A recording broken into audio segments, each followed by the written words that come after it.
Hey, welcome back to a brand new episode of K&K Visual Productions. I'm Karthik, your host, and today in this video I'm going to teach you how to do fluid exploding simulation inside Blender without using any add-on. So without further ado, let's get into the video. So first of all, we have to add a sphere. So I'm going to add a UV sphere. After that, click on its physics property, add a fluid, and under the fluid type, click effector. After that, we have to duplicate the sphere. So I'm duplicating the sphere and changing the fluid type from effector to flow. Then duplicate that sphere again few times, around 5 spheres, and go to the top view and randomize the positions of the sphere, something like this. After that, let's add an empty. Then select the empty, go to these physics properties. Let's add a force field. Under the force type, let it be force, and under the shape, let it be point. And now we have to give some keyframes to the strength of the force field. So let's go to the frame number 10 and let's decrease the strength to 0 and let's hit the keyframe. Then I'm going to go for the frame number 20. Let's give a strength of -1. We are going to give it a negative. Let's hit the keyframe. Then go to the frame number around 30, and now let's give the strength 0 once again and hit the keyframe. Then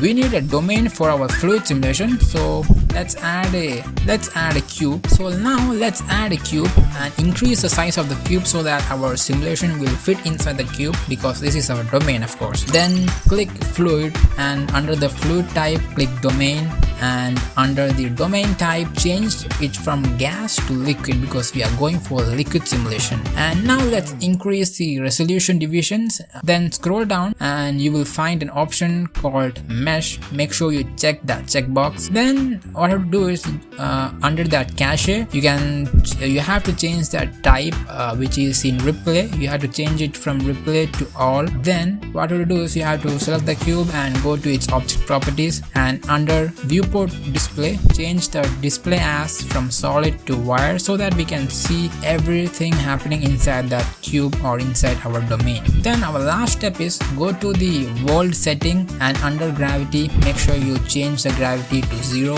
because we don't need any gravity working in our world. Then change the frame, so I'm going to decrease the frame number to around 50, and make sure you change the frame number in our timeline and in our domain cache. So change in this both places. So I'm going to change it to around 50 in my timeline, and the same thing in my domain also. So once you are ready with all these things, you have to do just one last thing, that is click bake. So select the domain and go to its physics properties and scroll down to the cache, click bake all. A few minutes later. So here we are back again. You can see my simulation has completed baking. So now we can actually hit play button and see the simulation going on. So let's hit the play button, and there you go. Our fluid simulation is working beautifully.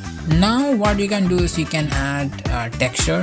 And I hope you loved this video and this video was helpful for you. If yes, make sure you hit the subscribe button and share these videos with your Blender friends. And that's it, guys. So once again, you're watching K&K Visual Productions. I'm Karthik. I'm signing off. See you in the next video. Until then, take care.